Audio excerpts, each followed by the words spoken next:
कि Levi's base और Lewis acid किसे कहते हैं? लेविस एक साइंटिस्ट का नाम है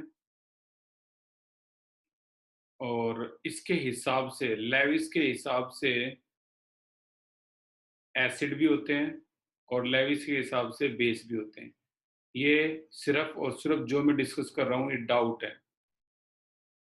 ठीक है? तो लेविस के हिसाब से एसिड भी होते हैं, लेविस के हिसाब से बेस भी होते हैं। तो हालाँकि ये जो क्वेश्चन है ये चैप्टर नंबर 7 इक्विलिब्रियम से लिया गया है और जो चैप्टर नंबर 7 इक्विलिब्रियम है, उसमें ये हम डिस्कस करते थे इस आवाज बोल रहा हूँ वो आप सुन पा रहे हो? एक बार हैंड रेज करना। क्या आप मेरी आवाज सुन पा रहे हो? हाँ, आवाज आ रही है आपको? जी भैया। ठीक है भाई, ठीक है, ठीक है, ठीक है, ठीक है। तो स्टार्ट करते हैं अभी। ये लेविस एसिड और लेविस बेस जो प्रॉब्लम है उससे, और उसके बाद हम अपनी क्लास को कर देंगे स्टार्ट। फिलहाल तो हमारे पास ये है जो डाउट। भाई लेविस एसिड के साथ, लेविस जो साइंटिस्ट था उसने ये बताया था कि अगर कोई भी अपना इलेक्ट्रॉन लॉस करता है, लॉस मैं कह रहा हूँ लॉस ऑफ इलेक्ट्रॉन, तो हम उसको क्या कहेंगे? Lewis base, Lewis base. और बिल्कुल इसी का उल्टा कर दो, अगर कोई इलेक्ट्रॉन गेन करता है, गेन ऑफ इलेक्ट्रॉन अगर कोई करता है, ये इलेक्ट्रॉन गेन कर दिए, तो ये लेविस के अकॉर्डिंग क्या होता है? एसिड। तो बड़ा सिंपल सा और जर्नल सा कॉन्सेप्ट है लेविस बेस और लेविस एसिड। अब बेस कौन होगा, मतलब कौन इलेक्ट्रॉन लॉस कौन करेगा? जिसके पास इलेक्ट्रॉन की कमी नहीं होगी, यानी जिनके पास लॉन पेयर इलेक्ट्रॉन आ गया, जैसे अमोनिया, अमोनिया के पास लॉन पेयर है। हमने अमोनिया का स्ट्रक्चर भी बनाया है, अगर आप आपने देखा हो तो ये लॉन पेयर 1 2 3, जो जिनके पास लॉन पेयर होते हैं वो रिच होते हैं, अमीर होते हैं, इन्हें कहते हैं इलेक्ट्रॉन रिच। और जो इलेक्ट्रॉन रिच होते हैं वो अपने इलेक्ट्रॉन को क्या कर सकते हैं? लॉस। तो इसीलिए अमोनिया एक लेविस बेस है।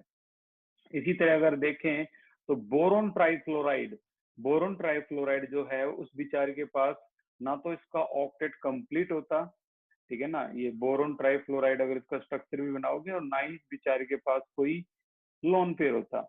ये ऑक्टेट देखो इसका कंप्लीट नहीं है, दो दो चार दो छह इलेक्ट्रॉन है, तो ये गरीब है।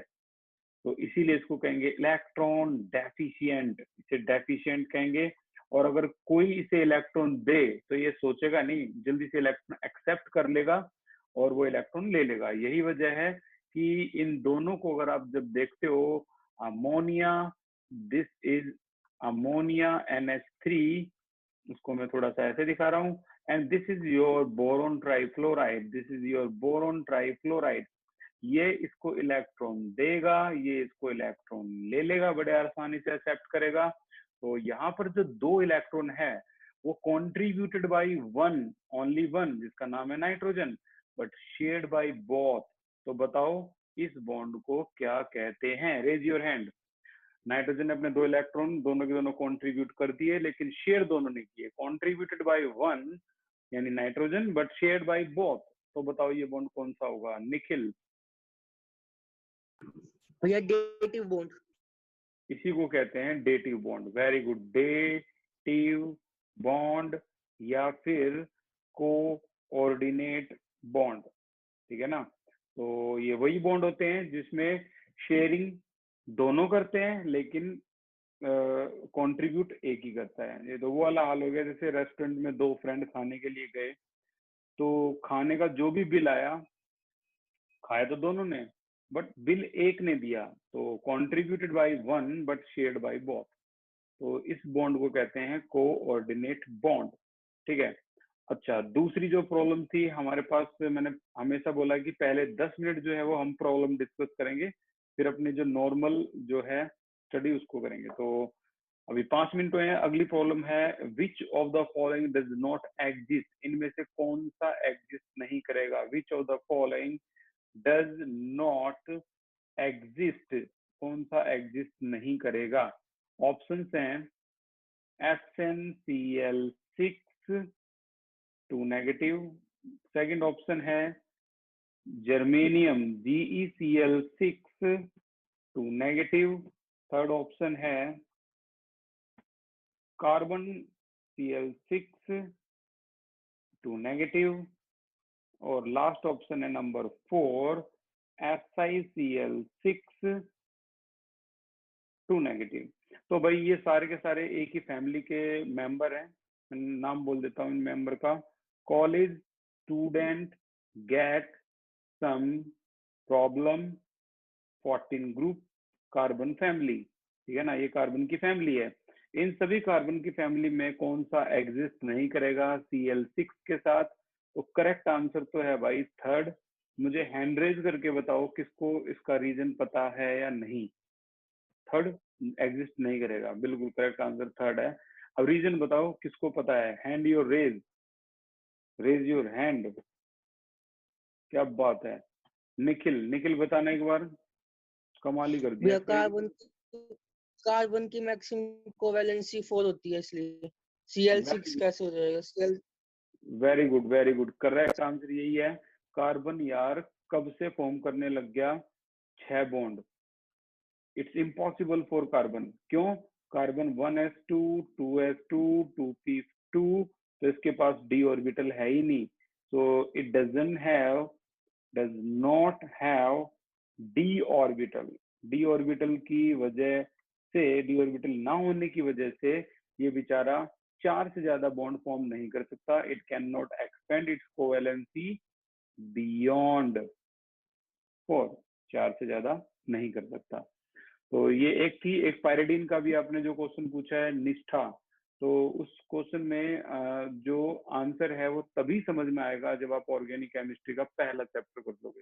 तो वो तो यहाँ टाइम वेस्ट है अगर मैं उसको बताऊं तो समझ में आने वाला है नहीं जब तक ऑर्गेनिक का। वैसे उसका फर्स्ट ऑप्शन करेक्ट है। एक और छोटा सा क्वेश्चन है कि सिग्मा और पाई बॉन्ड में डिफरेंस क्या है। भाई ये हमने कल की क्लास में भी किया था। बड़ा ही सिंपल डिफरेंस है। और आज तो भाई ये बहुत ज्यादा डिस्कस होने वाला है, तो समझ लो जो हेड टू हेड ओवरलैपिंग करता है, जिसके सर टकराते हैं, इनके सर टकरा गए। ठीक है ना। तो ये जो ओवरलैपिंग हुई है, मैं इसको इस कलर से रिप्रेजेंट कर देता हूँ।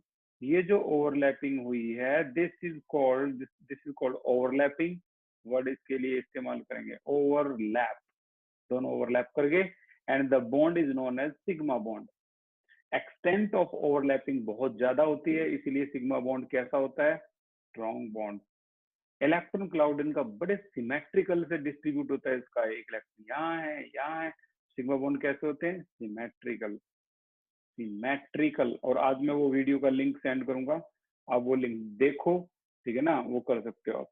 अभी मैं आपको लाइव इसका जो लिंक है वो मैं नहीं दिखा सकता। वजह एक है, इससे कॉपीराइट का एक ठप्पा लग जाता है और उसके कोई भी इसकी कंप्लेंट कर सकता है। अगर आप एक यूट्यूबर हो और आप मेहनत करते हो और आपकी वीडियो की कोई क्लिप या पार्ट चुरा लेता है और अपनी वीडियो में लगाता है, तो आप उसके खिलाफ एक्शन ले सकते हो। बड़ा सिंपल और जेन्युइन एक्शन है, लीगल एक्शन। वो एक्शन लेने वाले उसकी वीडियो डिलीट कर देंगे, हो सकता है चैनल भी डिलीट करें। तो इसीलिए हम वो यहाँ नहीं दिखा सकते वीडियो को। हालांकि दिखाने में बड़ा अच्छा लगता है, रिप्रेजेंटेशन अच्छा होता है। यही क्लास होती है। अगर क्लास में होते ना तो हमारे पास एलईडी है, हम उसमें उसको देखते हैं। बट अभी मैं आपके पास वो सेंड करूंगा और वो समझ जाओगे कि कैसे एनिमेशन होती है सिग्मा और पाई। ओके, पाई बॉन्ड की तरफ आते हैं। पाई बॉन्ड जो होता है, कल की क्लास में अच्छा खासा डिस्कस हुआ है, वो साइड से ओवरलैपिंग करता है, यानी साइड वे ओवरलैपिंग। इस तरह से साइड से टच करेगा वो। ठीक है। तो यहाँ ओवरलैपिंग जो है वो बहुत ही कम होती है। एक्सटेंट ऑफ ओवरलैपिंग जो होती है वो स्मॉल, छोटी सी ओवरलैपिंग होती है। इसीलिए पाई बॉन्ड जो होते हैं वो वीक होते हैं। ठीक है ना।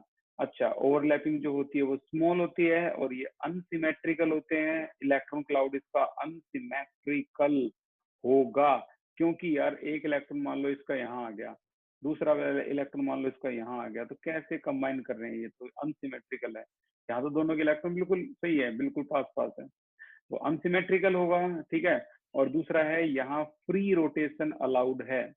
फ्री रोटेशन का मतलब होता है अगर आपने एक हाथ से ये बॉन्ड पकड़ लिया तो दूसरे को आप क्या कर सकते हो? रोटेट। ठीक है। लेकिन यहाँ पर फ्री रोटेशन अलाउड नहीं होता। यहाँ एक हाथ से को पकड़ेंगे तो वो फ्री रोटेशन होगा नहीं। ये बिल्कुल इस तरीके से, जैसे ये पेन कैप है और इसको यहाँ लगा तो ये रोटेशन अलाउड होगी। ये तभी हुई जब ये क्या थी, सिग्मा बॉन्ड था। अगर ये दोनों पेन इस तरीके से ऐसे आपस में चिपके हुए हों, इस तरीके से आपस में चिपके हुए हों, और मैं कहूँ अब फ्री रोटेशन करके दिखाओ, बॉन्ड बना हुआ है एक ऊपर एक नीचे, तो लॉक हो गया ना ये। अब कहाँ फ्री रोटेशन नहीं होगा, ठीक है ना इसमें। तो ये फ्री रोटेशन का कॉन्सेप्ट आप एनिमेशन वीडियो देखो, पता लग जाएगा। सो यहाँ जो फ्री रोटेशन है वो नॉट अलाउड, नॉट अलाउड, ठीक है। तो टाइम भी हो चुका है, 10 मिनट खत्म हो गए। अब हम स्टार्ट करते हैं अपनी जनरल लाइफ, जनरल क्लास के बारे में। आज बहुत कुछ खास है मुझे आपको समझाने के लिए, तो अपना पूरा एफर्ट डालना, ठीक है ना। तो नहीं तो फिर ये आपके माइंड से स्किप होता चला जाएगा। स्टार्ट करते हैं भाई आज की क्लास में। मैंने जो पॉइंट बना रखे हैं पहले से ही, वो कुछ ये हैं। जैसे एक तो ये थोड़ा सा रिवीजन है, ये भी आपको जल्दी से करना पड़ेगा।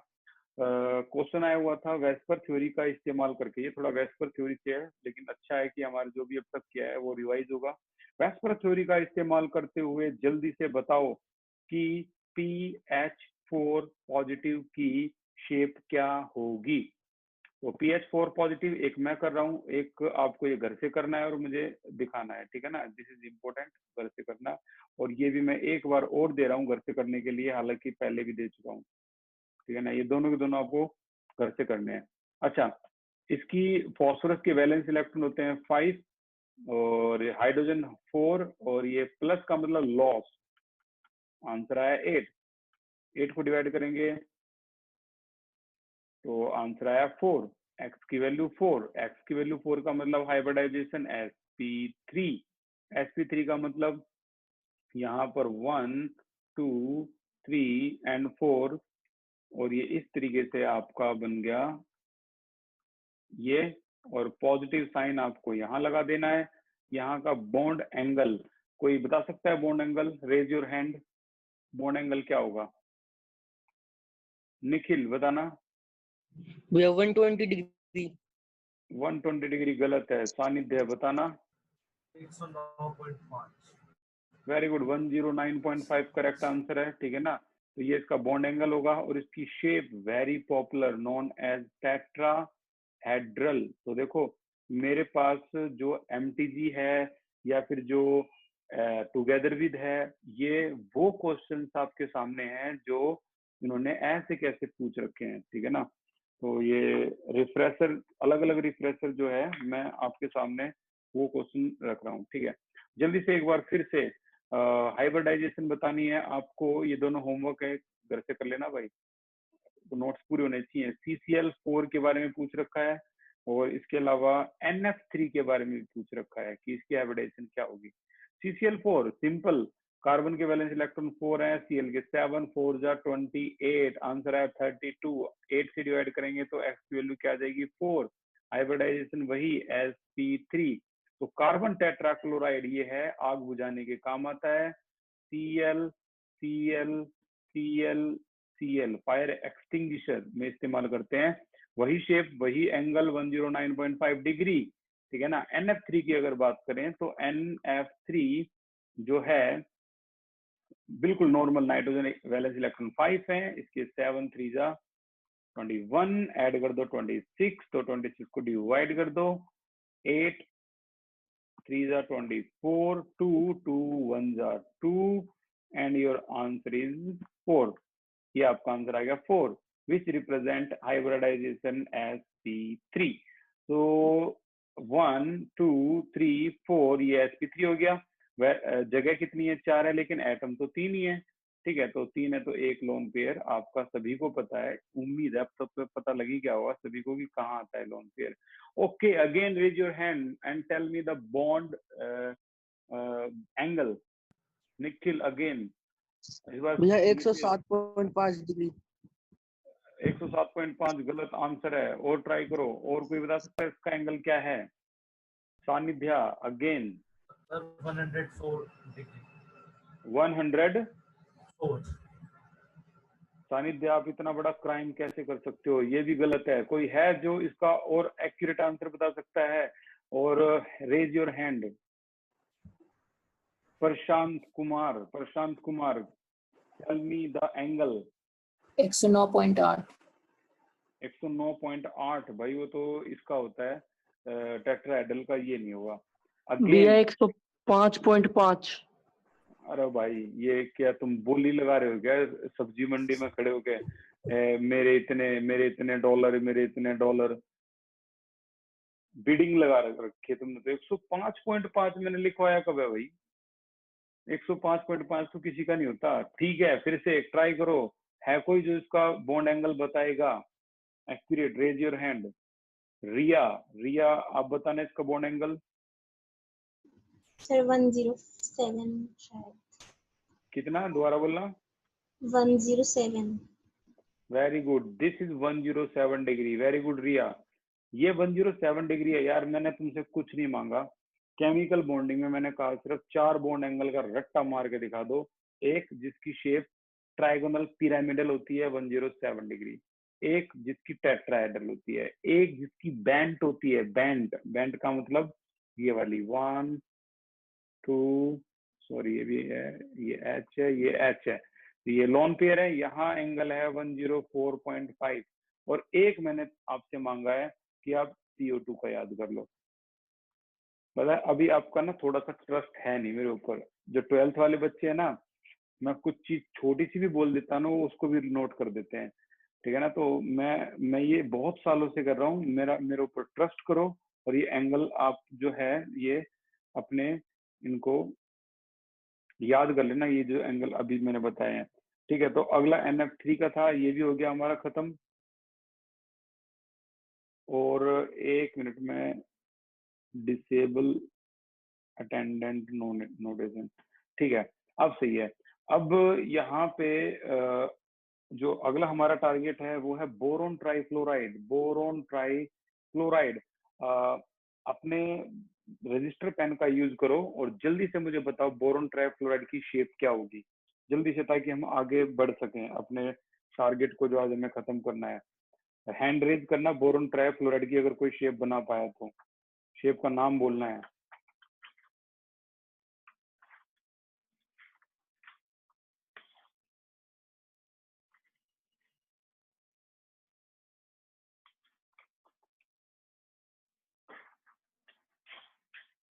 निखिल, तो आपने शेप बना ली, बताओ क्या शेप है आपकी? Trigonal pyramidal. Trigonal pyramidal. Sorry Nikhil, ये गलत है यार, इतनी जल्दी। निखिल स्लो एंड स्टेडी याद रखो यार, स्लो एंड स्टेडी। निष्ठा शेप क्या है?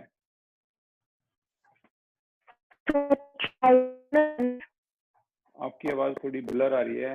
क्या? Trigonal planner. वेरी गुड, ये ट्राइगोनल प्लानर शेप है और ये एक्यूरेट है। ट्राइगोनल प्लानर ही होगी। आपको ना ये इसकी शक्ल देख के शेप नहीं बनानी होती, इसकी एक प्रोसेस होती है और वो प्रोसेस यही चलती रहेगी। पहले एक्स निकालो, फिर हाइब्रिडाइजेशन निकालो, फिर अरेंजमेंट निकालो, फिर स्ट्रक्चर बनाओ, फिर शेप बताओ। ये 5 स्टेप होते हैं। ये नहीं कि मैंने लिख दिया। अब ये क्वेश्चन क्या कहाँ आया हुआ है? ये लास्ट ईयर ये के स्कूल में आया हुआ है, लास्ट ईयर में जो पेपर हुए थे। देख लो अभी ऐसे देंगे वो। बोरोन की आउटर मोस्ट में इलेक्ट्रॉन है 3, क्लोरीन के आउटर मोस्ट में इलेक्ट्रॉन है कितने? 3। 7 3 जा 21, आंसर है 24। 8 से डिवाइड करोगे तो एक्स की वैल्यू क्या आ जाएगी? 3। Hybridisation sp2। अरेंजमेंट इसकी कैसी होगी sp2 की? 1 2 3। कैसे पता लगा? टेबल से पता लगा। ठीक है, जगह कितनी है इसकी? 3, एटम भी 3 है तो लगा दो fluorine fluorine fluorine. Very popular, bond angle 120 degree. And this is your structure, and now you can tell after seeing the structure, this is your trigonal planar। भैया इस तरीके से बोलो। भैया क्या आपको मेरा रिजल्ट दिख रहा है स्क्रीन पे? क्योंकि मैं बार बार उठा रहा हूँ, मुझे पता नहीं चल रहा। भाई बिल्कुल रेजेंट दिख रहा है आपका। वो असल में क्या है कि अगर मैं बार बार इसको अलाउ करूँ ना तो ये क्लियर हो नहीं पाएंगे। क्या क्या बताना है आपको, बोलो। भैया मैं ये शेप बताया था, मेरे को लगा दिख नहीं रहा होगा स्क्रीन पे। नहीं नहीं नहीं, यहाँ यहाँ पर ना पता है 5-6 रेज हैंड थे, इसीलिए ऐसा हुआ। चलो कोई नहीं, मैं टेंशन मतलब मैं पूछूंगा, बताना फिर, ठीक है? कोई मन में डाउट मत रखना अभी। आगे चलते हैं। Okay, trigonal planner, this is your trigonal planner, ये इसकी शेप थी। अब अपने जो टॉपिक है इनको और आगे ले चलते हैं। आज हम नेक्स्ट लेवल पे जाएंगे, तो थोड़ा सा अपना जो लेवल है वो हाई करना है। सबसे पहले मैं एक एनसीईआरटी का क्वेश्चन करवाऊंगा, बेस बन गया तो फिर मैं आपके सामने ये क्वेश्चन शेयर करूंगा। इन्हें असाइनमेंट बोलते हैं। ये अब तक के पिछले 10 साल के अलग अलग स्कूल ने क्या क्या उन्होंने क्वेश्चन दिए हैं वगैरह वगैरह, सारे के सारे। एक बार रेज हैंड करना कि क्या आपके पास ये अवेलेबल हैं। ये अभी मैंने उस पर शेयर कर दिए आपके व्हाट्सएप ग्रुप पे। हाँ निखिल, आपको मिल चुके हैं ये असाइनमेंट? जी भैया, आपने कुछ दिन पहले दिए थे। चलो ठीक है, तो ये मिल गया तो बहुत अच्छी बात है। इन्हीं का मैं कुछ जो पार्ट है वो करवाने वाला हूँ अभी मैं, ठीक है? तो अभी 11th की एक बार एनसीईआरटी का कुछ पार्ट है वो और देख लेते हैं। आपके एनसीईआरटी में भाई एक क्वेश्चन है, बड़ा खास क्वेश्चन है, और वो है आपका 29 को देखो। 29 ये है वो typical question. This is your 29 NCERT निकाल लो। आपके पास एनसीईआरटी जरूर होनी चाहिए अगर आप बिल्कुल चाहते हो कि बहुत जल्दी से मार्क्स ले लें थोड़ी मेहनत करके। तो उन्होंने कहा है considering X axis as inter nuclear axis, बताओ कि इनमें से कौन सा सिग्मा बॉन्ड नहीं बनाएगा। देखते हैं, पहले तो बताता हूँ इंटर न्यूक्लियर एक्सिस होता क्या है और सिग्मा बॉन्ड क्या होता है, ठीक है ना? तो यहाँ देखते हैं। देखो अच्छी तरह समझना इसका मतलब क्या है, ताकि आज का पूरा लेक्चर आपको समझना है। पी एक्स कैसे बनाते हैं ये हम बना चुके हैं चैप्टर नंबर 2 में। एक्स एक्सिस होता है ये, वाई एक्सिस होता है ये, और जेड एक्सिस होता है इसके बीच में। अब आप सोचोगे कैसे, तो ये 3 डायमेंशनल है, ये जेड एक्सिस है। अगर मैं पी एक्स बोलूंगा तो आपको ये वाला डायग्राम बनाना है, और अगर मैं इसी को क्या बोलूंगा पी वाई, तो आपको ये एक्स है, ये वाई है, ये वाला डायग्राम बनाना है, ठीक है ना? इसी तरीके से अगर मैं बोलूंगा पी जेड, तो आपको ये जेड एक्सिस पे ये वाला डायग्राम बनाना है, ठीक है? ये आपका एक्स है, ये आपका वाई है। This is your P Z. अब ध्यान से सुनना जो चीज मैं बताने वाला हूँ। देखो होता कुछ ये है कि आपके जो एक्सिस होते हैं, ये एक्स एक्सिस और वाई एक्सिस कैसे होते हैं। एक्स और वाई एक्सिस आपने पढ़ लिए हैं कौन सी क्लास में? 10th क्लास में। ये है आपका वाई एक्सिस। एक मिनट, एक कागज पे ड्रॉ करना पड़ेगा ही पड़ेगा क्योंकि ये 3 डायमेंशन है। ये आपका वाई एक्सिस हो गया, ये आपका एक्स एक्सिस हो गया। देखो ध्यान से एक बार, उम्मीद आप देख पा रहे होगे। एक्स एक्सिस वाई एक्सिस दिख गया। अब देखना ध्यान से, जेड एक्सिस कहाँ होता है? जेड एक्सिस होता है इसके बिल्कुल, अगर मैं इसमें एक पेन को अंदर से निकाल दूं बाहर की तरफ, तो अब जरा देखना जेड एक्सिस कहाँ होता है। ये आपका हो गया एक्स एक्सिस दिख रहा है आपको, वाई एक्सिस दिख रहा है, और ये जो हिस्सा है पेन की, ये जो टिप है यहाँ पे, ये टिप है, this tip is called Z axis. इसको बोलते हैं हम जेड एक्सिस, इसकी टिप को, ठीक है ना? तो हम ये 3 डायमेंशनली कैसे दिखाएं, मजबूरी है, तो इसीलिए हम उसको इस तरीके से रिप्रेजेंट करते हैं जैसा कि आप यहाँ देख पा रहे हो, ठीक है? अब सुनना, जो क्वेश्चन है वो क्या है। क्वेश्चन में ये कहा गया है कि आपके पास कुछ ऑप्शंस हैं, ये कुछ ऑप्शन दे रखे हैं क्वेश्चन में। 1s और 1s मिलकर क्या बनाएंगे? यार मैंने कल की ही क्लास में बताया है, s और s मिलकर सिग्मा ही बनाते हैं। तो पहले वाला सिग्मा क्लियर हो गया। दूसरा 1s और 2px, उन्होंने कहा है इंटर न्यूक्लियर एक्सिस आपका एक्स एक्सिस होना चाहिए।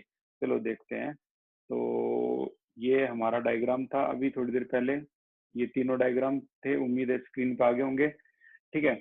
अब इसके अंदर अगर एक्स एक्सिस इंटरन्यूक्लियर एक्सिस है, तो ये एक्स एक्सिस आपका इंटरन्यूक्लियर एक्सिस है, तो ये इस एक्स एक्सिस से ही टकराना चाहिए।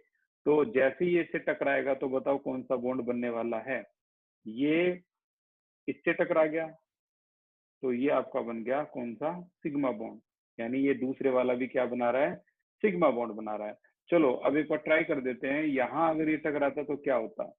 ये अगर मान लो एक्स एक्सिस यहाँ का दूसरे वाले का ये है, अगर ये एक्स एक्सिस से इस सिग्मा से एफ से टकराए तो देखो ये दोनों ऐसे तो कभी टकराते हैं ही नहीं, नो रिजल्ट, ठीक है ना, ऐसे कोई कुछ आंसर नहीं आएगा इसका, दिस इज रॉन्ग। लेकिन यहाँ देखोगे तो क्या ये ऐसे टकरा सकते हैं, ये ऐसे टेढ़ा होके आया हुआ है, और ये किससे टकराने वाला है, एक्स एक्सिस के इंटरन्यूक्लियर एक्सिस, इससे टकराने वाला है, तो ये भी आपस में नहीं टकराते हैं। तो एफ के साथ कौन टकरा सकता है, एफ के साथ सिर्फ और सिर्फ हेड टकरा सकता है, जो कि हमने पढ़ा भी है दोनों के डिफरेंस में, तब ये बनाएगा कौन सा बॉन्ड, सिग्मा बॉन्ड, इस तरीके से। अब इसका एक और जो है वो भी देख लेते हैं, तीसरा पार्ट क्या है, 2py 2py, चलो देखते हैं 2py क्या है। पहले y एक्सिस देखना पड़ेगा, तो बनाते हैं पहले y एक्सिस को, ये आपका y एक्सिस है, ठीक है, ये बन गया 2py, ये x है, ये y है, और ये आपका z है, ठीक है। तो 2py ये बना दिया, एक और बनाओ 2py, दो 2py है, तो यहाँ भी मैं अगर मैं बनाऊं 2py को, तो ये x है, ये y है, और ये आपका z है, तो ये इसका क्या है 2py, ये भी y एक्सिस पे ही है, this is also your 2py। अब जरा ध्यान से देखो, ये आपस में एक दूसरे के पास कैसे ले जाने हैं, किस एक्सिस से ले जाने हैं, आंसर है x axis is the internuclear axis, question में बोल दिया है, x axis is the internuclear axis. तो ये एक्स एक्सिस यानी इससे एक्स को जोड़ दो, अब इनसे टकराने हैं ये। अब बताओ कौन सा बॉन्ड बनाएंगे ये, एक्स एक्सिस से अगर ये पास ले जाए जाए तो, रेज योर हैंड, कौन सा बॉन्ड बनाएंगे, Arnav Gupta please tell. Pi bond.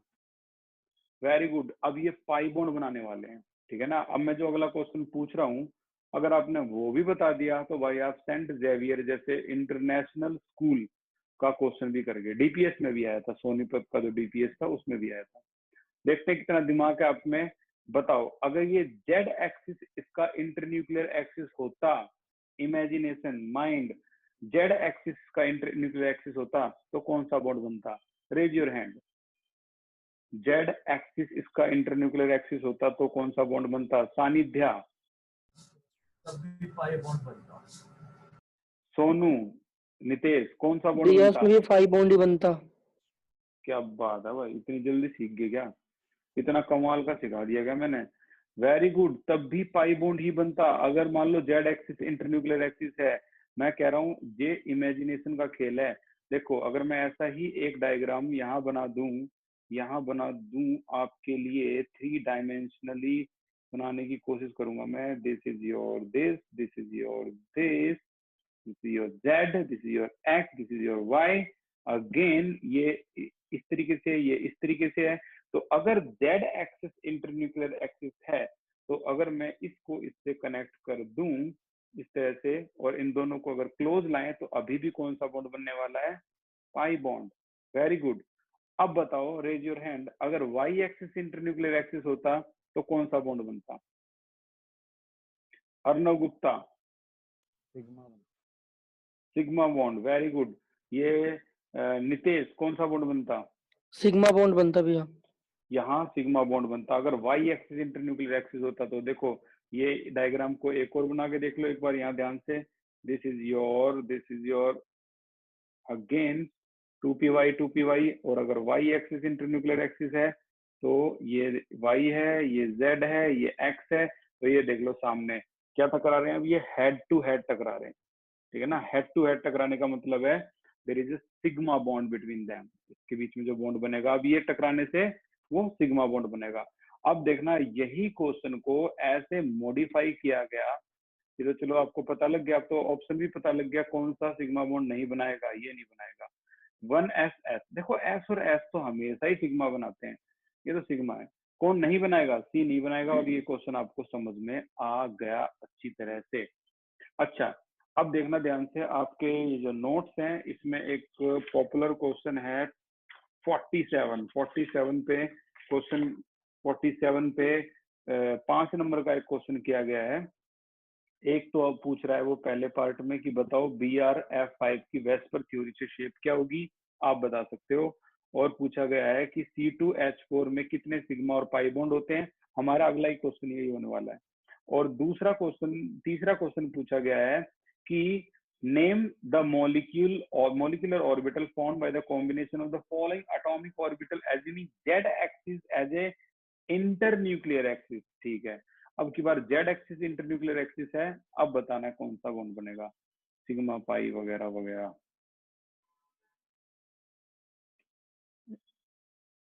Okay, पहला क्वेश्चन है 2px प्लस 2px, तो 2px को बना रहा हूं मैं, ये है आपका 2px एक्स एक्सिस, ठीक है, ये y एक्सिस, ये z एक्सिस, और दूसरा भी 2px है, इसको भी बना लेता हूं मैं, इसको थोड़ा सा मैं यहाँ बनाऊंगा जानबूझ के, ये है आपका ZXY, ठीक है। और वो पूछ रहा है Z axis is the internuclear axis, तो अपने दिमाग में इमेजिनेशन बनाओ और बताओ इन दोनों में कौन सा बॉन्ड बनेगा, Z axis internuclear axis. Nitesh, भैया सिग्मा। गलत है भाई। अर्नव, पाई। पाई, वेरी गुड।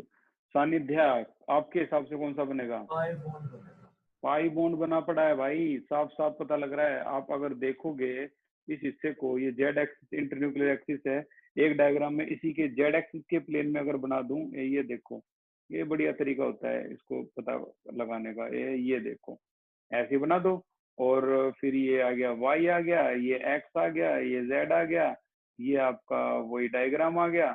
यार दिख तो रहा है साफ साफ, पाई बॉन्ड बन रहा है। ये साइड वे ओवरलैपिंग हो रही है, इस तरह से ओवरलैपिंग हो रही है, ठीक है ना, मतलब ओवरलैपिंग इस तरह से होती है, पूरी अच्छी तरह से दिखाऊं मैं तो, ऐसे ओवरलैपिंग हो रही है। And the side way overlapping is known as pi bond, this is your pi bond, ठीक है। अच्छा, भैया एक बार दोबारा बता दो। ये दोबारा ही तो बताया है, ये सारा का सारा जो है, ये सारा का सारा ये दोबारा ही तो है, मतलब और कैसे इसको डायग्राम को ऐसे बनाओ, दिस इज योर 2px, इसको डायग्राम को ऐसे बनाओ, दिस इज योर 2px। और अगर आप जेड एक्सिस को एक ही प्लेन में लाओगे तो जोड़ दो यार, जेड एक्सिस को ऐसे करके जोड़ दो। अब इमेजिन करो कि ये जब इसके पास आ रहा है, पास पास इस तरीके से आ रहा है ऐसे करके, तो ये साइड वे ओवरलैपिंग ही तो हो रही है, थोड़ी देर में तो ये पाई बॉन्ड बना लेगा। अब इमेजिनेशन कर पाए आप? जी भैया। बिल्कुल, ये बहुत आसान है, इसको थोड़ा सा इमेजिनेशन, आपने पहले 3 या 4 आंसर कमाल के दिए, वो टिपिकल थे, ये तो बहुत आसान है। अच्छा, एक और देख लेते हैं, ये आपको घर से करना है, और क्वेश्चन है 2pz plus 2pz, this is your homework. और Z axis is the internuclear axis, तो बताना है सिग्मा बनेगा या पाई बॉन्ड बनेगा, ठीक है। तो ये भी क्वेश्चन खत्म होता है यहाँ पे। अब हम चलते हैं क्वेश्चन एनसीईआरटी का ही है, क्वेश्चन नंबर 28 पे आ गया हम। This is your 28। What is the total number of sigma and pi bond, calculate करने हैं। ये है आपका C2H2, ये है आपका C2H4, तो सिग्मा पाई कैलकुलेट करने हैं, देखते हैं क्या है इसमें।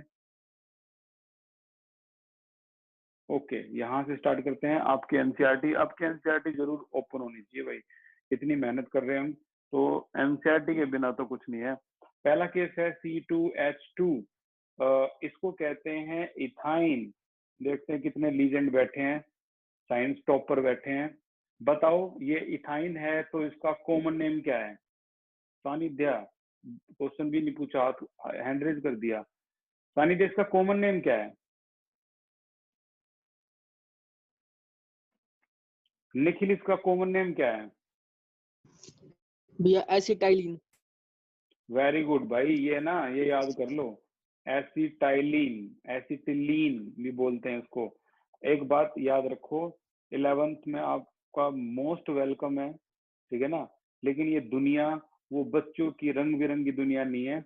यहाँ आपको ये इथाइन अगर बोलोगे क्लास में तो तुम्हें बेवकूफ समझा जाएगा, एसिटिलीन बोलोगे तो तुम्हें इंटेलिजेंट समझा जाएगा। याद रखना इस बात को, अपने स्कूल में भी और कॉलेज में भी। ये इथाइन पिथाइन तो भूल जाओ, ये तो कुछ है ही नहीं अब जितनी भी जो है वर्ल्ड, अब आगे का यहाँ से 11th से आगे का वो इसी पे ही चलेगा, एसिटिलीन, ठीक है ना। एसिटिलीन, ऐसे ऐसे 40 कॉमन नेम मैं आपको ऐसे रटवा दूंगा, ऑर्गेनिक जैसे स्टार्ट होगी कि आप टिप पे बता दोगे इसका कॉमन नेम ये, इसका कॉमन नेम ये नहीं चलता कि इथाइन पिथाइन। अच्छा एक और देखते हैं, C2H4 इसको कहते हैं इथीन, इसका कॉमन नेम बताओ नितेश। एसिटिलीन। नितेश सीरियसली आप पूरे होश में हो ना? एसिटिलीन तो बोल दिया उसने, इथीन का बताना है, ethene. Hand, raise your hand Nikhil. Ethylene. क्या बात है निखिल, ये करी ना तूने बात, इथाइलिन। तो तूने हेड टर्नर वाला काम कर दिया, हेड टर्नर। जब कॉलेज में ऐसे ऐसे आंसर बोलते हैं ना तो सारे बच्चे पीछे मुड़ के देखते हैं किसने बोला ये, तो ये इथाइलिन है। रट लो अच्छी तरह से, अब 40 नहीं है, अब 38 रह गए, दो आपके सामने है, एसिटिलीन और इथाइलिन, ठीक है। इथीन और इथाइन जो है इतना छोड़ो, जिसने जितना ज्यादा इसको रट लिया, मेमोराइज कर लिया, वो उतना ज्यादा ऊपर गया। ये ऑर्गेनिक की दुनिया है और उन्होंने कहा है इसमें सिग्मा बॉन्ड और पाई बॉन्ड बताओ लोग। ये ट्रिपल बॉन्ड के नाम से पॉपुलर है, तो HH हो गया, और एक कार्बन के 4 बॉन्ड ही हो सकते हैं, this is called tetravalency. Okay, यहाँ भी अगर मैं देखूँ तो डबल बॉन्ड है, तो CH यहाँ पे है, ये यहाँ पे है, ये यहाँ पे है, ये यहाँ पे है। चेक करते हैं कितने सिग्मा है, 1, बीच वाला सिग्मा होता है, ऊपर वाले पाई होते हैं, ठीक है। यहाँ भी सिग्मा है, तो टोटल सिग्मा आपके कितने हो गए, 3, एंड टोटल पाई जो है वो 2 हो गए। यहाँ अगर हम देखें तो 1 2 3 4 5, तो सिग्मा जो है वो 5 एंड योर पाई आर 1। तो आपका एनसीईआरटी का ये क्वेश्चन भी खत्म होता है। कितने सिग्मा कितने पाई पूछे हैं और कुछ नहीं है इसमें। ओके, एक और क्वेश्चन है 26 को भी देखते हैं। This is your question number 26, बहुत बढ़िया क्वेश्चन है। बोरोन ट्राइफ्लोराइड प्लस में NH3 will give you this. ये अजीबोगरीब सा डायग्राम क्या है, मैं इसको थोड़ा एक्सपेंड करता हूँ, और वो ये जानने की कोशिश कर रहे हैं कि बोरोन की जो हाइब्रिडाइजेशन लेफ्ट में थी वो अब राइट में क्या है, और नाइट्रोजन की जो हाइब्रिडाइजेशन लेफ्ट में थी अब क्या है, ठीक है ना। वो ये जानने की कोशिश कर रहे हैं। मैं इंग्लिश में पढ़ देता हूँ। Is there any change in hybridization of boron and nitrogen atom as a result of the following reaction. तो आज जो निखिल ने प्रॉब्लम या डाउट जो पूछे थे वो हेल्प कर गए हमारी। कैसे हेल्प कर गए, क्योंकि हमने 2 ही चीजें वहां पढ़ी थी, एक का नाम था NH3, मैं इसको रिएक्शन को एक्सपेंड कर रहा हूँ। This is your NH3, 2 electron होते हैं लोन पेयर, क्योंकि नाइट्रोजन के वैलेंस इलेक्ट्रॉन 5 होते हैं, 1 2 3 शेयर कर लिया, 4 5। ओके, बोरोन के लिए अगर मैं बनाऊं तो boron trifluoride, this is boron trifluoride. Boron के आउटर मोस्ट में कितने होते हैं, 2 3, जस्ट 3 का मतलब तीन ही जो शेयर कर रखे हैं। अब कुछ नहीं बेचारे बोरोन के पास, ये गरीब है। अगर आपको ये पहचानना हो कि कौन अमीर है तो पहचानने का एक बड़ा आसान सा तरीका है, जिसके पास लोन पेयर है वो अमीर है, सीधी सीधी सी बात है, ज्यादा मैं कुछ बोल ही नहीं रहा। वो रिच है and he is very popular, known as electron rich. Electron rich, electron deficient अगर आप बता दोगे तो बड़ी बहुत सी समस्याएं सोल्व हो जाएंगी। जैसे अगर कोई पूछे आपसे H2O के बारे में क्या ख्याल है, ये देखो लोन पेयर ऑक्सीजन पे, जैसे ही सेंट्रल एटम पे लोन पेयर है, O rich, this is electron rich. Central atom पे लोन पेयर का मतलब रिच, सेंट्रल एटम पे कुछ भी इलेक्ट्रॉन नहीं है प्लस उसका ऑक्टेट भी पूरा नहीं है, ही इज डेफिशिएंट। जैसे PF3 है, ये डेफिशिएंट है। तो एक होता है इलेक्ट्रॉन रिच, एक होता है इलेक्ट्रॉन डेफिशिएंट, गरीब, डेफिशिएंट, गरीब, ठीक है। गरीब नाम से भी एक यूट्यूब पे चैनल है, अजीबो गरीब नाम है भाई, गरीब और पॉपुलर चैनल है। अच्छा, अब मैं आपको बताता हूँ कि अगर एक्यूरेट 4 ही हो तो क्या करोगे। जैसे ये देखो 4, अमीर गरीब तो हो गया, electron rich, electron deficient, accurate 4 है, ना ज्यादा ना कम, ना अमीर ना गरीब, तो इसको क्या बोलेंगे, this is called electron precise, इसे बोलते हैं इलेक्ट्रॉन प्रिसाइज, जो एक्यूरेसी में हो, ठीक है ना। तो जब ये आएंगे तब देखेंगे, फिलहाल तो इन्हें हटा दो यहाँ से, सॉरी ये पूरा का पूरा ही क्लोज हो गया, कोई नहीं, ये मैं इनको यहाँ से हटा देता हूँ, फिलहाल तो इन्हें हटाओ। अभी अमीर गरीब में कोई भेदभाव नहीं है, सब एक है। और अब स्टार्ट करते हैं इसकी कहानी को, बची हुई कहानी को। तो कहानी कुछ इंटरेस्टिंग इस तरह से हुई है कि ये दोनों इलेक्ट्रॉन ये क्या करता है, ये शेयर कर लेता है, इस तरह से दोनों इलेक्ट्रॉन शेयर कर लेता है। और जैसे ये दोनों इलेक्ट्रॉन शेयर करता है तो bond is very popular, known as coordinate bond. किसे कहते हैं, when contributed by one but shared by both, coordinate bond, ठीक है। अब बताओ क्या क्या चेंजिंग, क्या क्या बदलाव आए। पहले तो हम NH3 को डिस्कस करते हैं। NH3 में हाइब्रिडाइजेशन क्या है, तो वही पुराना तरीका, नाइट्रोजन वैलेंस इलेक्ट्रॉन 5 3 ऐड कर दो, कितना आया 8, 8 से फाइंड आउट कर दो 2 4 जा 8, सो हाइब्रिडाइजेशन इज योर sp3। चलो यहाँ देखते हैं हाइब्रिडाइजेशन नाइट्रोजन की। अब तुम कहोगे यहाँ कैसे निकालने सर, यहाँ तो कितना अजीब सा बना हुआ है। एक और भी तो आपके पास रास्ता है क्या, क्योंकि यहाँ तो कोई लोन पेयर है नहीं। तो नाइट्रोजन के चारों तरफ बॉन्ड देखो कितने हैं, सिग्मा सिग्मा सिग्मा सिग्मा। तो ये कंप्लीट डायग्राम है, तो यहाँ कितने सिग्मा है इसके, 4, हमने कल की क्लास में पढ़ा था sp3। तो हम क्या लिखने वाले हैं, नाइट्रोजन की हाइब्रिडाइजेशन क्या चेंज हुई NH3 से इस कंपाउंड में, नो। आंसर क्या आएगा इसका, for case of nitrogen hybridization remain same. चलो अब जो BF3 है उसको अभी देखते हैं।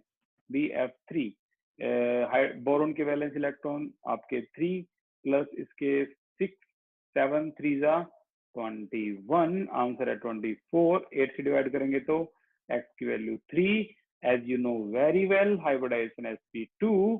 तो in case of boron, boron के केस के लिए आप क्या लिखोगे, हाइब्रिडाइजेशन क्या हो जाएगी, hybridization change from sp2 to, check करते हैं बोरोन की, देखो 1 2 3 और कोऑर्डिनेट भी जेन्युइन बॉन्ड की तरह काउंट होता है तो 4। यहाँ भी बोरोन की हाइब्रिडाइजेशन वही है जो उसकी थी, कितनी, sp3। तो यहाँ हम लिखेंगे hybridization of boron change from sp2 to sp3, इस तरीके से लिखेंगे, ठीक है ना। तो इस तरीके से आपको ये आंसर देने हैं। और मैं बार बार आपको बोलता हूँ कि mycbseguide.com 11th क्लास की 11th केमिकल बॉन्डिंग नोट्स, ये 11th mycbseguide.com। और भाई यहाँ पर आपके जो आंसर्स हैं इन्हें सोफिस्टिकेटेड आंसर बोला जाता है, प्रोफेशनल आंसर, ये कोई CBSE वालों ने खुद अपलोड किए हैं, ठीक है। तो हम कौन सा क्वेश्चन कर रहे हैं यहाँ पे, 26, वी आर डूइंग 26। तो ये 26 है और इन्होंने भी इसी तरीके से बताया। देखो इसमें sp2 है इसकी हाइब्रिडाइजेशन BF3 की, और जैसे ही हमने इसको देखा तो हाइब्रिडाइजेशन में क्या क्या बदलाव आया। नाइट्रोजन की हाइब्रिडाइजेशन sp3 थी, लेकिन पिक्चर में देखा तो पता लगा कि इसमें बोरोन की हाइब्रिडाइजेशन चेंज हुई है sp3, लेकिन नाइट्रोजन रिमेन इंटैक्ट का मतलब सेम, नाइट्रोजन की हाइब्रिडाइजेशन रिमेन सेम। तो इस तरीके से आप इसका आंसर दे सकते हो। और अब हमारा जो है वो डायग्राम है वो रहता है। बाकी जो क्लास है, जो नॉर्मल क्लास है वो तो खत्म हो गई है। अब एक डायग्राम रहता है, मैं एक डायग्राम की थोड़ा सा पोर्शन करवा रहा हूँ।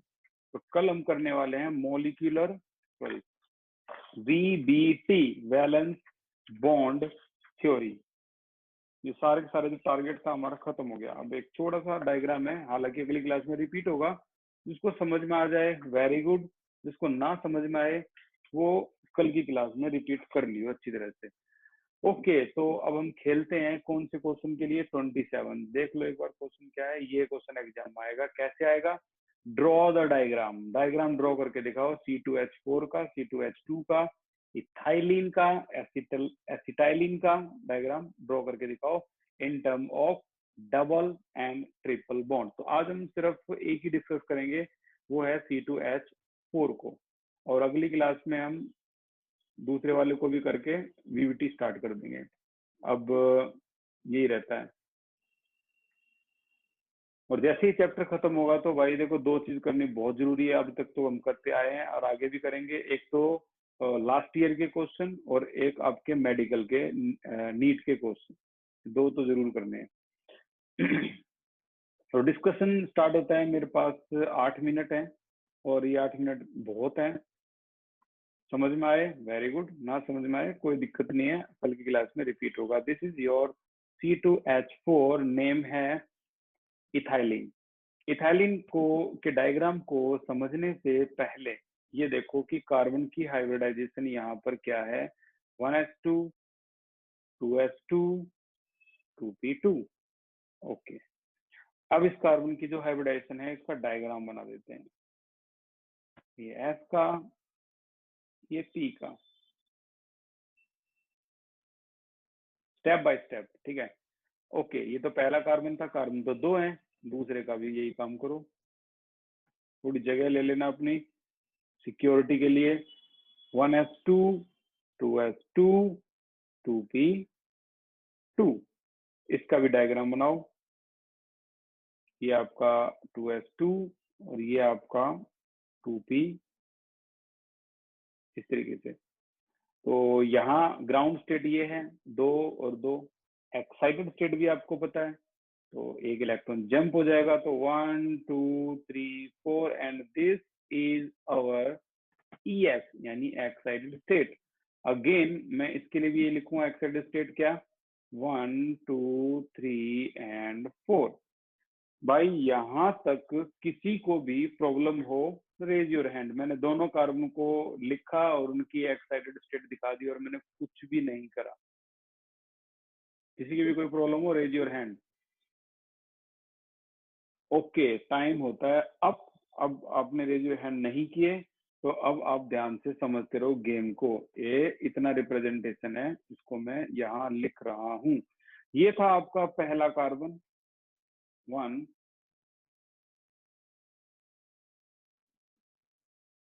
ये था आपका दूसरा कार्बन।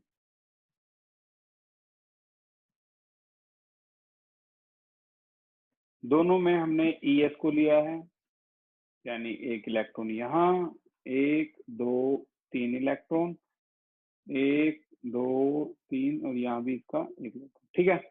अच्छा, अब क्वेश्चन कौन सा है भाई? क्वेश्चन है C2H4, ठीक है।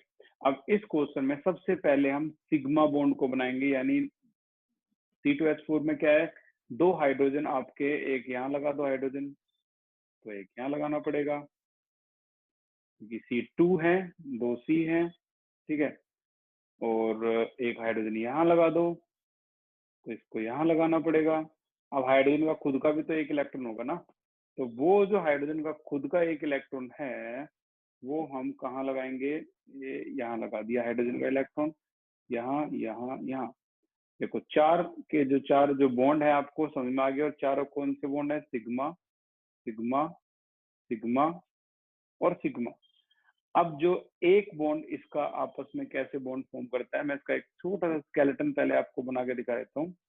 ये होता है popular C double bond. C यहाँ है इसका, H यहाँ है इसका, H यहाँ है इसका, H यहाँ है इसका, H। तो 1 2 3 4, ये 4 सिग्मा आपको क्या इस रिप्रेजेंटेशन में दिख रहे हैं? ये 1 2 3 4, ये 4 सिग्मा आपको इस रिप्रेजेंटेशन में उम्मीद है दिख रहे होंगे। ठीक है, देखते रहना आगे क्या होता है। 4 सिग्मा हो गए, यहाँ 4 सिग्मा। अच्छा, ये एक कार्बन दूसरे कार्बन के साथ भी क्या बना रहा है? सिग्मा। तो ये कार्बन एक Excuse कार्बन me, sir. दूसरे का, Sir, please excuse me. बोलो। Sir, I'm having one query, but I was late for today's class. Please explain me. कौन सी query? Sir, that molarity I have sent you in the WhatsApp also. And one question Okay. was that. Yes, sir. Molarity और molality. ठीक है ठीक है ठीक है ठीक है। आपने क्वेश्चन सेंड किया था मेरे पास? Yes, sir. One copper question I have sent you on the WhatsApp. 2 queries were there. Okay okay, तो हम जो मोलैलिटी को एक्सप्लेन करेंगे बस इस छोटे से कॉन्सेप्ट के बाद ही, क्योंकि ये खत्म ही होने वाला है बस। ठीक है, ओके। तो अभी यहाँ पे जो कि हम डिस्कस कर रहे थे, यहाँ पे एक सिग्मा हो गया। तो ये 2 कार्बन के बीच का सिग्मा है। हमारे पास 2 कार्बन ये हैं और इन दोनों कार्बन के बीच का सिग्मा, यानी ये एक कार्बन ये और एक कार्बन ये, इसका अनपेयर, इसका अनपेयर, ये अनपेयर अनपेयर आपस में क्या बनाते हैं? पेयर। ठीक है, अब इस बॉन्ड को आप क्या बोलोगे? सिग्मा। अब इसमें टोटल सिग्मा काउंट कर लो, कितने हो गए? 1 2 3 4 5। यहाँ भी अगर हम काउंट करें 1 2 3 4 एंड 5। अब जो दूसरा बॉन्ड है, this is not sigma, this is actually pi bond. और ये जो पाई बॉन्ड है, ये जो पाई बॉन्ड है, ये कहाँ होगा? अब ये बचे हुए इसके बीच में होगा। ये जो बॉन्ड है आपका, ये सिग्मा ना होके पाई होगा। अगर आप कहोगे सर ये कैसे होगा, तो मेरे पास बड़ा सिंपल सा लॉजिक है। पी ऑर्बिटल में एक होता है P X P Y P Z, P X P Y P Z. तो बस समझ लो पी जेड जो है वो एक्स एक्सिस में कहाँ आता है? ए यहाँ पे आता है। और ये दूसरे वाला जो पी जेड है, ये भी एक्स एक्सिस में कहाँ आता है आपका? यहाँ आता है, ये भी पी जेड है। तो ये आपस में कैसे पेयर हुए हैं? अगर मैं कहूँ दोनों का इंटरन्यूक्लियर एक्सिस एक्स है, तो आराम से ये कौन सा बॉन्ड बनाने वाले हैं? पाई। ये साइड वे ओवरलैपिंग हुई है इनके बीच में और ये पाई बॉन्ड बना इनके बीच में। तो ये ऊपर की रिप्रेजेंटेशन और ये नीचे की रिप्रेजेंटेशन दोनों को सिमिलैरिटी में मतलब रिप्रेजेंट करती है। और जो आगे की एक्सप्लेनेशन है वो हम अगली क्लास में करेंगे, क्योंकि वो डायग्रामेटिकली रिप्रेजेंट होगा। पहले सिग्मा बनाएंगे, फिर पाई बनाएंगे, फिर दोनों को एक साथ बनाएंगे और फिर ये सीधा सीधा कॉन्सेप्ट में आ जाएगा। लास्ट यही है, मोलैरिटी के बारे में था। एक मोलैलिटी और एक होता है मोलैरिटी। भाई दोनों में ना 3 बातें हैं, 3 बातें बहुत खास हैं जो आपको पता होनी ही चाहिए, चाहे कैसे भी हो। Those 3 things I know, but I want one example on molality and molarity both. Only example. इसके एग्जाम्पल नहीं होते, ये तो एक ये जैसे कोई NaOH है, NaOH की मोलैरिटी अगर मान लो 2 कैपिटल M है, तो वो 2 कैपिटल M कैसे आई, उसे कहते हैं मोलैरिटी। मोलैलिटी कैपिटल M नहीं, स्मॉल m, इसको स्मॉल m से रिप्रेजेंट करते हैं और इसको हम रिप्रेजेंट करते हैं कैपिटल M से। ठीक है ना? तो कैपिटल M से जो रिप्रेजेंट आप करोगे तो कैसे करोगे वो इसमें दिखाया गया है और उसी को कहते हैं मोलैरिटी और मोलैलिटी। इसको बोलते हैं number of mole of solute dissolve पर लीटर ऑफ सॉल्यूशन। ठीक है, और ये जो होती है, ये होती है number of mole of solute dissolve किसमें? Mass of solvent in kg में। तो ये दोनों अलग चीजें, ये दोनों अलग चीजें। अगर मैं इसको 2m और इसको एग्जांपल की बात करूं, NaOH है, एक NaOH है जिसकी मोलैरिटी है 2 कैपिटल M, यहाँ इसकी मोलैरिटी 2 कैपिटल M। तो अगर एग्जांपल कोई मैं लिख दूं यहाँ पे, यहाँ NaOH है, इसकी मोलैलिटी है 2 स्मॉल m और ये NaOH है, इसकी मोलैरिटी है 2 कैपिटल M, तो एक बात साफ है कि यहाँ नंबर ऑफ मोल NaOH के वो हैं 2 मोल, लेकिन ये 2 मोल जो है वो मास ऑफ H2O यानी सॉल्वेंट में जो है वो 1 kg है, ठीक है ना। यहाँ जो है वो नंबर ऑफ मोल कितने हैं 2 मोल, बट ये जिसमें डिजोल्व है वो मास ऑफ सॉल्वेंट kg नहीं है, वो है वॉल्यूम ऑफ सॉल्यूशन, कितना 1 लीटर। और ये हमेशा यही रहेगा कि मास ऑफ सॉल्वेंट होगा और ये वॉल्यूम ऑफ सॉल्यूशन होगा। हाँ, ये दोनों चीजें सेम रहेगी, दोनों की दोनों। और टेम्परेचर डिपेंडेंट इंडिपेंडेंट, ये भी बहुत कमाल का फैक्टर है। इसमें से कौन सा ऐसा है जो टेम्परेचर डिपेंडेंट है? Raise your hand. इनमें से कौन सा ऐसा है जो टेम्परेचर डिपेंडेंट है? नितेश बताना। भैया मोलारिटी है temperature dependent. Very good. Arnav, इनमें से कौन सा है जो टेम्परेचर डिपेंडेंट है? मोलैरिटी है मोलैरिटी है। और वो क्यों है? सर, क्योंकि मास चेंज नहीं होता जो उनकी मोलैरिटी में होता है, लेकिन वॉल्यूम चेंज हो जाती है टेम्परेचर के हिसाब से। वेरी गुड, क्योंकि वॉल्यूम, जो यहाँ पर अगर मैं इसकी बात करूं तो वॉल्यूम इज टेम्परेचर डिपेंडेंट, ठीक है ना। वॉल्यूम इज टेम्परेचर डिपेंडेंट और यहाँ पर mass is temperature independent. Okay, तो जो बाकी जो क्वेश्चन है, अपनी जो प्रॉब्लम है मेरे पास सेंड करना और उनको मैं एक पेज पे लिखूंगा और आगे कल की क्लास में इसको डिस्कस करेंगे। आज की क्लास के लिए इतना ही है। Thank you so much for this class. उम्मीद है आपको समझ में आई होगी। और हम बीबीटी में एंटर कर चुके हैं। अब बीबीटी जो है वो कल से स्टार्ट हो जाएगी, वैलेंस बॉन्ड थ्योरी। उसके बाद एमओटी है और खत्म ये chapter. Thank you so much. Thank you thank you भैया। Thank you.